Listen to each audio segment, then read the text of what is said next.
आजमी के स्टाइल में सिगरेट जलाएंगे, धुएं का छल्ला रातिया में पिन्हाई हाय गो दिनवा में पिया हो बड़ी सुंदर शोभा तैमर थानवा में राजा हो बड़ी सुंदर शोभा तैमर थानवा में कान खोल के सुन ले राजा हो बड़ी सुंदर शोभा तैमर थानवा स्टूडियो दिल्ली। होली हमारा यारती निकलता हूँ के गेट से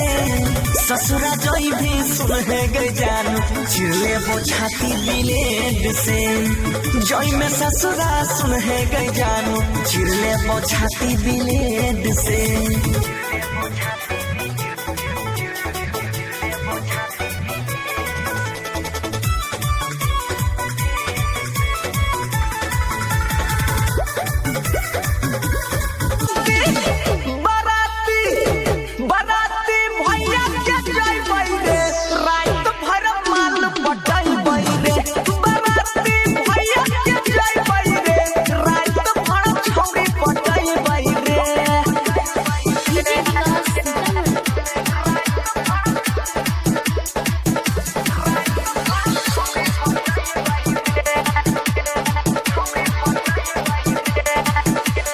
सोनुआ मनीष सोनन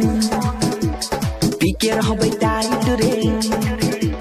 साली के ढोरी पर बार बैले जर लाइट रे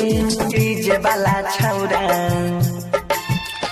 रे डीजे वाला छौरा के माल छियै छौरी रे डीजे वाला छौरा के माल छियै छौरी डीजे विकास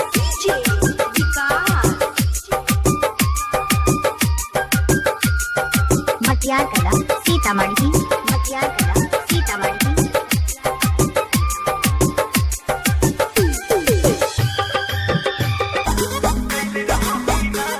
नैहर में रह गोरी कुछ कैले रहू की ना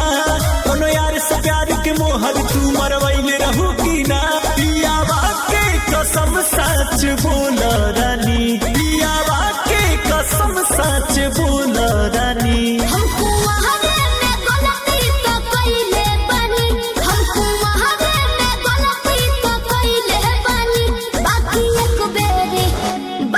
एक बेरी कहीं गहनो होइले बानी बाकी एक बेरी कहीं गहनो होइले बानी छै भैया के साली कमर में ओढ़नी लपेट के डीजे पर नाचै छै भैया के साली कमर में ओढ़नी लपेट के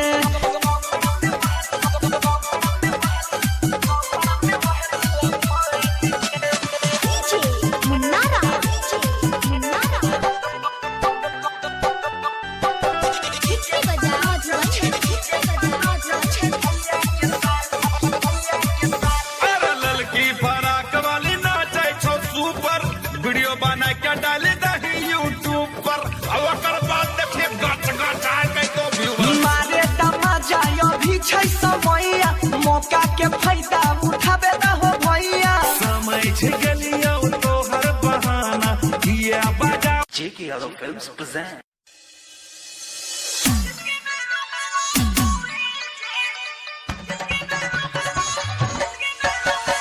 डीजे कंचन